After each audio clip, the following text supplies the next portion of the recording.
అనంతరం ఆశ్రమ సిబ్బంది నాగప్పను వైద్యాలయానికి తీసుకువెళ్లగా ఆశ్రమ వైద్యులు అతనికి ప్రాథమిక ఆరోగ్య పరీక్షలు నిర్వహించారు.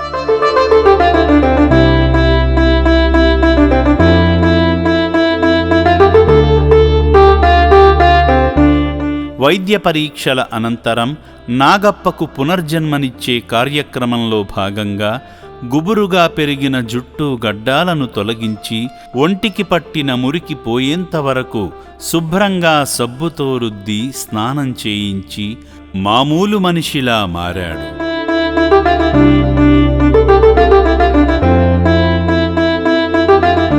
అనంతరం భోజనం పెట్టగా కడుపు నిండా తిని ఆశ్రమ కుటుంబ సభ్యుడయ్యాడు.